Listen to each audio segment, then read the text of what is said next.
কুয়েট উপাচার্যের অপসারণ সহ ৬ দাবি নিয়ে ঢাকায় আন্দোলনরত শিক্ষার্থীরা কথা বলবেন প্রধান উপদেষ্টার সঙ্গে।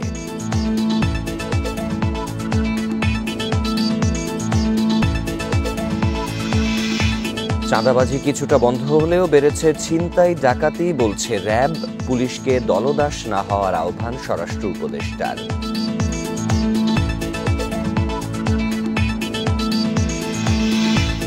সরকারি হাসপাতালে ইন্টার্ন চিকিৎসকদের কর্মবিরতি, এমবিবিএস ও বিডিএস ডিগ্রি ছাড়া স্বীকৃতি বন্ধ সহ ৫ দাবি।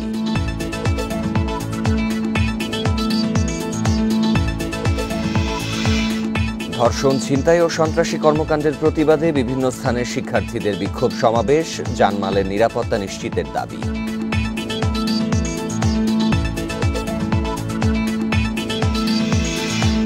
বসন্তের শুরুতেই কয়েক জেলায় হালকা থেকে মাঝারি বৃষ্টি, বজ্রপাতে দিনাজপুর, রংপুর, বগুড়ায় ৩ জন নিহত।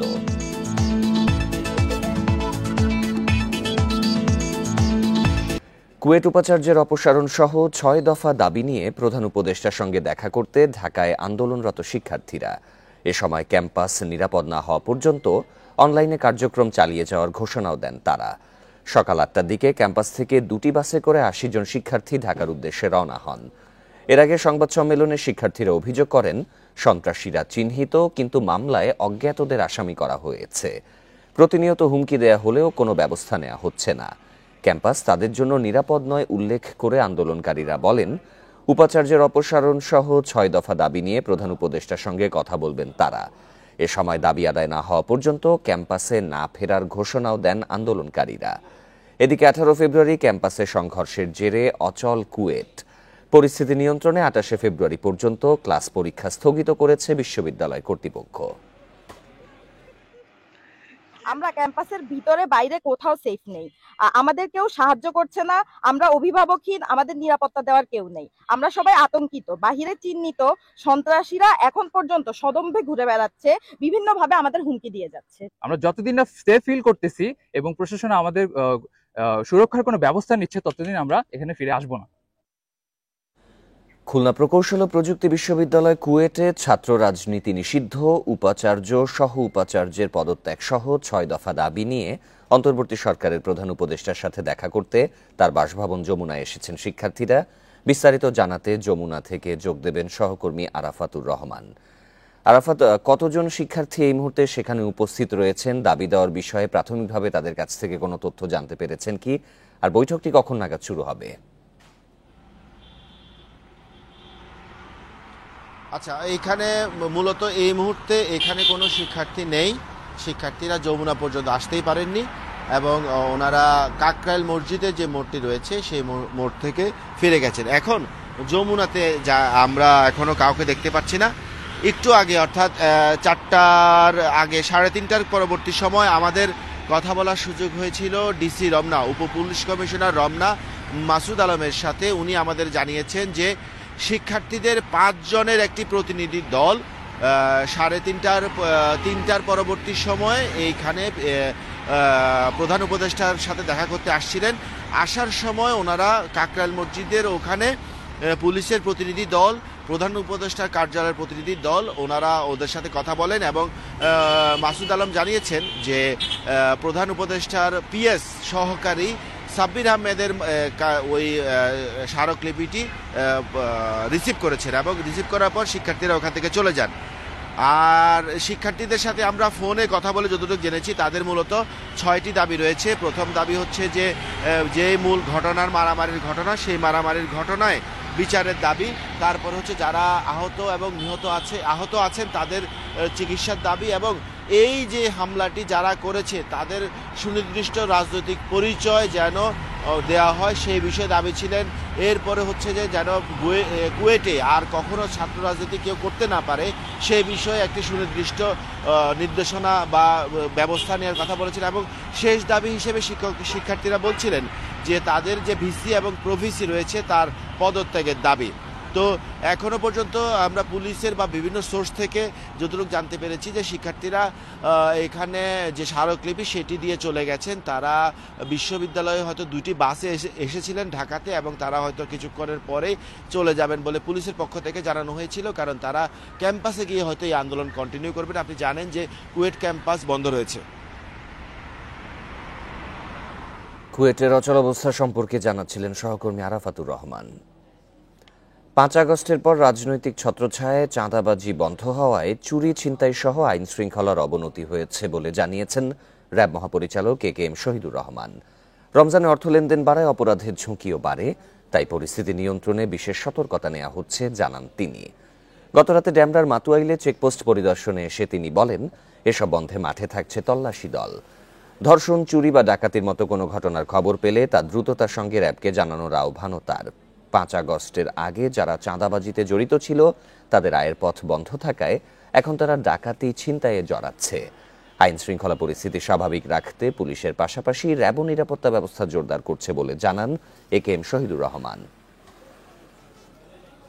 5 আগস্টের পূর্বে এরা হয়তো একটি রাজনৈতিক ছত্রছায়ায় থাকতো, সেই তাদের সাথে অন্য এই ধরনের চুরি ডাকাতি ছিনতাই ব্যতীত তারা হয়তো বিভিন্নভাবে অপ্রকাশ্যে যে চাঁদাবাজিগুলো করতো সেগুলি এখন নাই। এখন কোনো রাজনৈতিক ছত্রছায়ায় কেউ এই ধরনের কার্যক্রম পরিচালনা করতে পারতেছে না, এই জন্য হয়তো এরা এই ধরনের অপরাধমূলক কার্যকলাপের সাথে সম্পৃক্ত হচ্ছে। কায়েমি স্বার্থে যেন পুলিশ দলদাসে পরিণত না হয় সে বিষয়ে সতর্ক থাকার নির্দেশ দিয়েছেন স্বরাষ্ট্র উপদেষ্টা অবসরপ্রাপ্ত লেফটেন্যান্ট জেনারেল জাহাঙ্গীর আলম চৌধুরী। সকালে রাজশাহী শারদায় বাংলাদেশ পুলিশ একাডেমিতে সহকারী পুলিশ সুপারের প্রশিক্ষণ সমাপনী কুচকাওয়াজ অনুষ্ঠানে এই নির্দেশ দেন তিনি। নবীন পুলিশ কর্মকর্তাদের পেশাদারিত্ব, আন্তরিকতা, নিষ্ঠা ও দায়িত্বশীলতার সঙ্গে কর্তব্য পালনের আহ্বান জানান। একই সঙ্গে সামাজিক যোগাযোগ মাধ্যম ব্যবহারে সবাইকে সতর্ক থাকার নির্দেশ দিয়েছেন স্বরাষ্ট্র উপদেষ্টা। সমাপনী কুচকাওয়াজে 38তম BCS পুলিশ ব্যাচের 3 জন ও 40তম BCS পুলিশ ব্যাচের 57 জন প্রশিক্ষণার্থী অংশ নেন।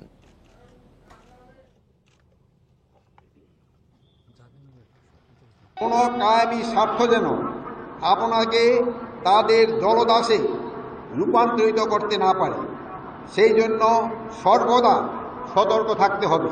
সরকারি কর্মকর্তা হিসাবে আপনাদের কাছে বিভিন্ন গুরুত্বপূর্ণ ও সংবেদনশীল তথ্য থাকবে। এসব তথ্য শেয়ার করার ক্ষেত্রে সতর্ক থাকুন এবং নিশ্চিত করুন যেন কোনো গোপন বা সংবেদনশীল তথ্য যেন জনসমক্ষে না আসে। আইন শৃঙ্খলা পরিস্থিতির অবনতি হওয়ায় আবারও সন্ত্রাসী কর্মকাণ্ডে সক্রিয় হচ্ছে চরমপন্থী সংগঠনগুলো। ঠিকাদারি কাজের নিয়ন্ত্রণ, বালুঘাট দখলে নিতে সশস্ত্র হামলা ও হত্যাকাণ্ডের মাধ্যমে উপস্থিতির জানান দিচ্ছে নিষিদ্ধ ঘোষিত সন্ত্রাসীরা। ফলে নতুন করে আতঙ্কে সাধারণ মানুষ। তবে চরমপন্থীদের নিয়ন্ত্রণে সতর্ক আইন শৃঙ্খলা বাহিনী। শুক্রবার রাতে ঝিনাইদহের শৈলকুপায় 3 জনকে গুলি করে হত্যার দায় স্বীকার করে নিষিদ্ধ সংগঠন জাসদ গণবাহিনী। দাবি করা হয়, খুন, গুম ও ধর্ষণে জড়িত থাকায় পূর্ব বাংলার কমিউনিস্ট পার্টির নেতা হানিফ সহ 3 জনকে হত্যা করা হয়েছে। হানিফের সহযোগীদেরও হুমকি দেয়া হয়। 3 খুনে কুষ্টিয়ার জাসদ গণবাহিনীর দায় স্বীকারের ঘটনায় আতঙ্কে সাধারণ মানুষ। স্থানীয়রা বলছেন, ঠিকাদারি কাজসহ এলাকার নিয়ন্ত্রণ নিতে অপরাধ সংঘটিত করছে সংগঠনগুলো। অনেক বছর ধরে এই কর্মকাণ্ডগুলো ছিল না, তো আবার এই সন্ত্রাসী গ্রুপটা মাথাচাড়া দিয়ে উঠেছে। গণমাধ্যমের বা অনলাইন মাধ্যমে যে সমস্ত জানাচ্ছে জনগণের কাছে, এগুলো জনগণের ভিতরে একটা ভীতি সঞ্চার হচ্ছে। 3 জনকে হত্যার পর চুয়াডাঙ্গা সহ খুলনা বিভাগের কয়েকটি জেলার বিপ্লবী কমিউনিস্ট লীগের নেতাকর্মীরা আতঙ্কিত। যদিও পুলিশ বলছে আইন শৃঙ্খলা পরিস্থিতি স্বাভাবিক রয়েছে। হুমকি স্বরূপ কিছু কথাবার্তা বলা হয়েছে, যেটা আজকের সামাজিক যে অবস্থা, এই অবস্থার মধ্যে সবাইকেই একটা চিন্তার মধ্যে রাখা হয়েছে। ঝিনাইদহে একটা ঘটনা ঘটেছে, একটা বাহিনীর নামে 3 জনকে হত্যা করা হয়েছে বলে আমরা মিডিয়াতে দেখেছি। আমরা এ সম্পর্কে কাজ করছি। এখনো পর্যন্ত চুয়াডাঙ্গা জেলায় আমাদের কাছে অফিসিয়ালি এরকম কোনো তৎপরতা আছে বলে আমাদের কাছে কোনো তথ্য নাই। জাসদ গণবাহিনীর হুমকিতে আতঙ্কিত নয় মাগুরাবাসী।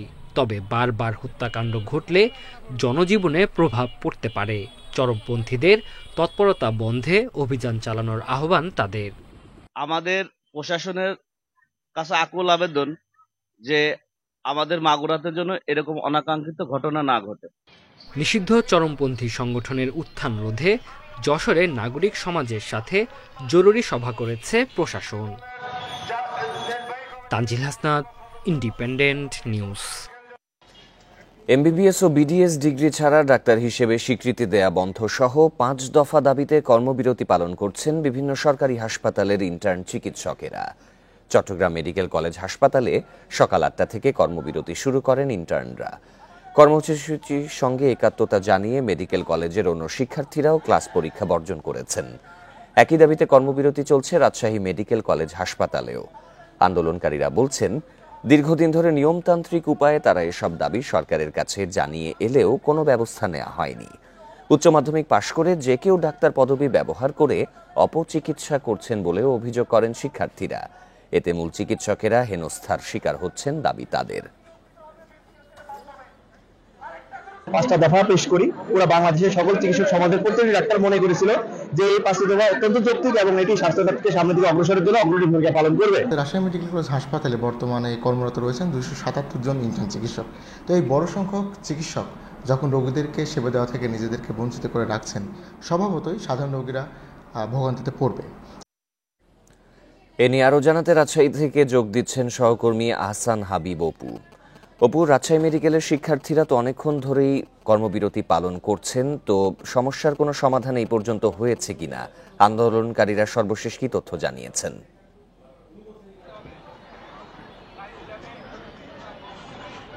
আজকে দুপুর 12টা থেকে মূলত তাদের যে কর্মসূচি, কর্মবিরতির পালনের যে কর্মসূচি সেটি শুরু হয়েছে এবং দুপুর 12টায় প্রথমে ইন্টার্ন চিকিৎসকরা এবং রাজশাহী মেডিকেল কলেজের শিক্ষার্থীরা এই কর্মসূচিতে যেটি মানববন্ধন করেছে, তারা রাজশাহী মেডিকেল কলেজের সামনে প্রায় ঘণ্টাব্যাপী সময় তারা মানববন্ধন করেছে। এরপর তারা মানববন্ধন থেকে একটি মিছিল নিয়ে গিয়ে যায় এবং সেটি রাজশাহী বিভাগীয় স্বাস্থ্য পরিচালকের দপ্তরের সামনে। সেখানে তারা বেশ কিছু সময় অবস্থান নেয় এবং সারা বিক্ষোভ করেছে। সে ইন্টার্ন চিকিৎসকরা যেটি বলছেন, তারা তাদের এই কর্মসূচি চলছে মূলত কেন্দ্রীয় সিদ্ধান্তের আলোকেই এবং কেন্দ্রের যে আন্দোলন কর্মসূচি তার সাথে তারা আছে।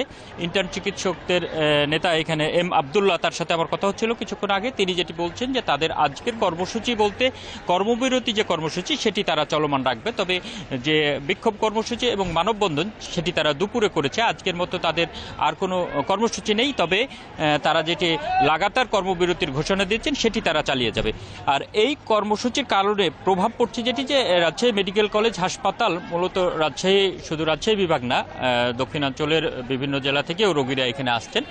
এখানে যে প্রভাবটি পড়ছে, মূল বিষয়টি হচ্ছে যে ইন্টার্ন চিকিৎসকরাই প্রাথমিক পর্যায়ে রোগী গ্রহণ করা থেকে শুরু করে প্রাথমিক যে চিকিৎসা, রোগীর কি সমস্যা সেটি নির্ধারণের কাজটি মূলত ইন্টার্ন চিকিৎসকরাই করে থাকেন।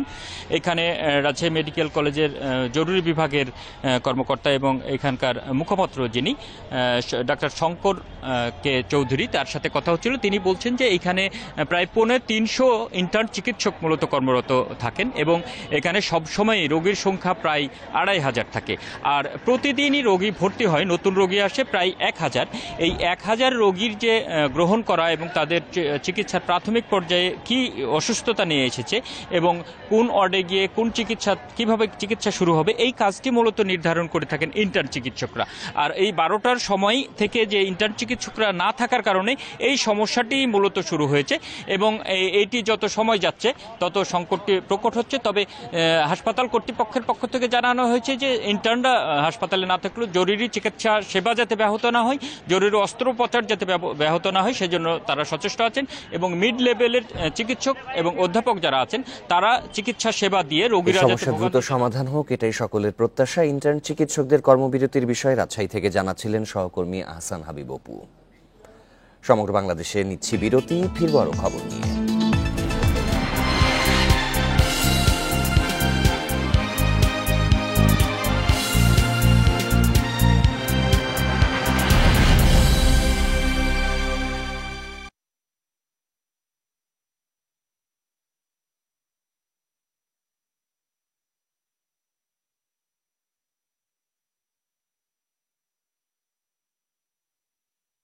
সারা দেশে ধর্ষণ, ছিনতাই ও সন্ত্রাসী কর্মকাণ্ডের প্রতিবাদে সাভার ও সিরাজগঞ্জে বিক্ষোভ মিছিল ও সমাবেশ হয়েছে।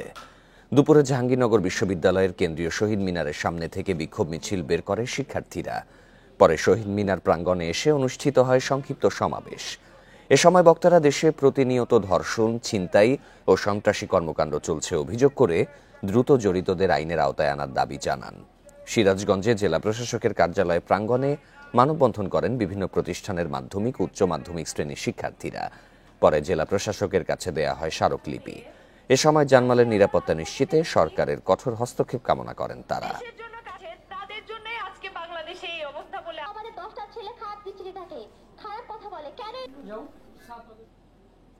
দেশের কয়েক জেলায় হালকা থেকে মাঝারি বৃষ্টি হয়েছে। এর মধ্যে দিনাজপুর, রংপুর ও বগুড়ায় বজ্রপাতে মারা গেছেন ৩ জন। দিনাজপুরে ভোর থেকেই মেঘাচ্ছন্ন ছিল আকাশ। সকাল 8:30টার দিকে শুরু হয় বৃষ্টি। ৮ ঘন্টায় প্রায় 16 মিলিমিটার বৃষ্টি হয়েছে। এর মধ্যে পার্বতীপুর উপজেলার মৌলভীডাঙ্গায় বজ্রপাতে একজনের মৃত্যু হয়। এদিকে হঠাৎ বৃষ্টিতে বিপাকে পড়েন শিক্ষার্থী, অফিসগামী মানুষ। রংপুরে সকাল থেকে হালকা বৃষ্টি শুরু হয়। এর মধ্যে বদরগঞ্জে বেলা 11:15টায় বজ্রপাতে মারা যান সাইদা বেগম নামে এক নারী। বগুড়ার কাহালুতে ধানের চারা ওঠানোর সময় বজ্রপাতে মোহাম্মদ আকন্দ নামে এক কৃষকের মৃত্যু হয়েছে। সকালে বৃষ্টি হয়েছে সুনামগঞ্জেও। মেহেরপুরে বৃষ্টির সাথে দমকা বাতাসে গম ক্ষেতের ক্ষতির আশঙ্কায় পড়েছেন কৃষকেরা।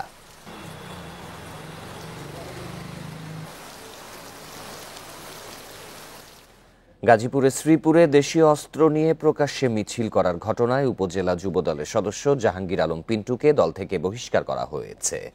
এর আগে শনিবার সমর্থকদের নিয়ে চাঁদা আদায়ে বাজারে মহড়া দেয়ায় একটি ভিডিও সামাজিক যোগাযোগ মাধ্যমে ছড়িয়ে পড়ে।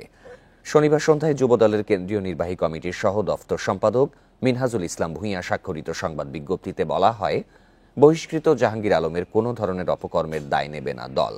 যুবদলের সব পর্যায়ের নেতাকর্মীদের তার সঙ্গে সাংগঠনিক সম্পর্ক না রাখার নির্দেশনাও দেয়া হয়।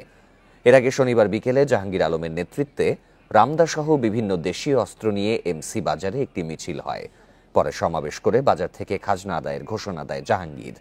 এই ঘটনা এলাকাবাসী ও ব্যবসায়ীদের মধ্যে আতঙ্ক ছড়িয়ে পড়ে।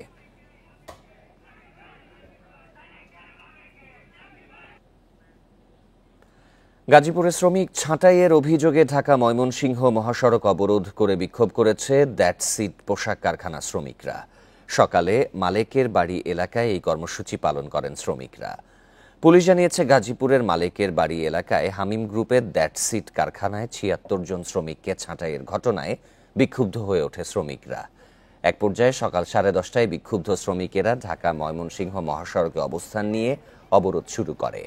2.5 ঘন্টা পর শিল্প পুলিশের আশ্বাসে অবরোধ তুলে নেয় শ্রমিকরা। বিক্ষোভের কারণে ঢাকা ময়মনসিংহ মহাসড়কে তীব্র যানজটের সৃষ্টি হয়। তবে বর্তমানে যান চলাচল স্বাভাবিক রয়েছে।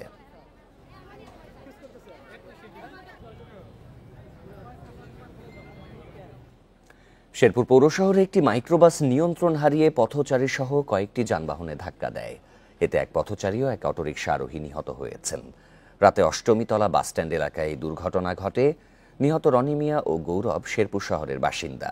পুলিশ ও স্থানীয়রা জানায়, রাত 1টার দিকে একটি মাইক্রোবাস শেরপুর শহর থেকে জামালপুর যাওয়ার পথে নিয়ন্ত্রণ হারিয়ে প্রথমে একটি অটোরিকশাকে চাপা দেয়। এ সময় একটি মোটরসাইকেলের সঙ্গে সংঘর্ষ হয়। পরে আরও একটি অটোরিকশা ও এক পথচারীকে চাপা দেয়। এতে ঘটনাস্থলেই নিহত হয় এক শিশু। আহত অন্তত 7 জনকে উদ্ধার করে হাসপাতালে নেওয়া হলে সেখানে মারা যান আরও একজন। দুর্ঘটনার পর মাইক্রোবাস ফেলে পালিয়ে যায় চালক ও যাত্রীরা।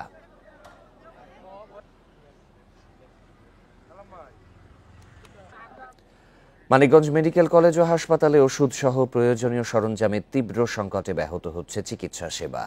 6 মাসেরও বেশি সময় ধরে এই অবস্থা চলায় ভোগান্তিতে রোগী ও স্বজনেরা। তবে দ্রুত সংকট কাটাতে ব্যবস্থা নেওয়ার আশ্বাস কর্তৃপক্ষের। মানিকগঞ্জ মেডিকেল কলেজ ও হাসপাতালের প্যাথোলজি বিভাগে রোগ নির্ণয়ে রয়েছে কয়েক কোটি টাকা মূল্যের যন্ত্রপাতি। তবে রিএজেন্ট না থাকায় 2-4টি ছাড়া কোনো রোগের পরীক্ষা নিরীক্ষা হচ্ছে না। অলস সময় কাটছে এই বিভাগের কর্মীদের। 2 মাস ধরে এই মালামালগুলোর সমস্যা, বিশেষ করে গুঁড়া সাবান, মাইক্রোপোর, গজ ব্যান্ডিজ, রিপোর্ট ডেলিভারি খাম আর প্লাস্টার অফ প্যারিস। একই অবস্থা ফার্মেসি বিভাগেও। 6 মাস ধরে বরাদ্দ না পাওয়ায় বিভিন্ন রোগের ওষুধ সহ গুরুত্বপূর্ণ সরঞ্জামের সংকট দেখা দেয়। যখন প্রেসক্রিপশন দেয় বা লিখে দেয়, আমাদের এখানে আসার পরে আমরা আমাদের যে সমস্ত আইটেম আমাদের আছে সেগুলো আমরা দিয়ে দিই। রোগী ও স্বজনদের অভিযোগ 500 শয্যার হাসপাতালটি প্রতিষ্ঠার পর থেকেই বিভিন্ন সেবা থেকে বঞ্চিত তারা। পরীক্ষা নিরীক্ষার জন্য বেসরকারি ক্লিনিকে গুনতে হচ্ছে বাড়তি টাকা। কিট, তারপরে হচ্ছে ম্যাটেরিয়ালস, বলে যে এগুলাও নাই। আমি বললাম যে এগুলো না হলে তাহলে সাধারণ পাবলিক, আমাদের মতো পাবলিক যারা আছে তারা কি করবে? আমরা জানি না, আমরা বাইরেটা করাই নিয়ে আসি। 4টা টেস্ট দিছে, পরে আমি টেস্টগুলো করাইতে গেছি হসপিটালে, বলছে যে না, এই সরকারি হসপিটালে এগুলা কিটসগুলো নাই, এগুলা শেষ হয়ে গেছে, এগুলো আপনার বাড়ি থেকে করে নিয়ে আসতে হবে। তবে শিগগিরই সংকট কাটাতে ব্যবস্থা নেওয়ার আশা দেখাচ্ছে হাসপাতাল কর্তৃপক্ষ। আগামী কয়েকদিনের ভিতরে যে সমস্যাগুলি আপনি বলছেন যে আমার কিছু ওষুধ সংকট, গুরুত্বপূর্ণ টেস্টগুলির রিয়েজেন্ট, তারপরে মনিহারি দ্রব্যাদি, এগুলো সংকট, আশা করা যায় এই সংকটগুলি থাকবে না ইনশাল্লাহ। প্রতিদিন এই হাসপাতালের বহির্বিভাগে চিকিৎসা নিতে আসেন প্রায় 1000 রোগী। Independent news. এই ছিল আজকে সমগ্র বাংলাদেশে সব খবরের আরো বিস্তারিত জানতে চোখ রাখুন ফেসবুক, ইউটিউব এবং এক্সে। আমন্ত্রণ পরের আয়োজনে।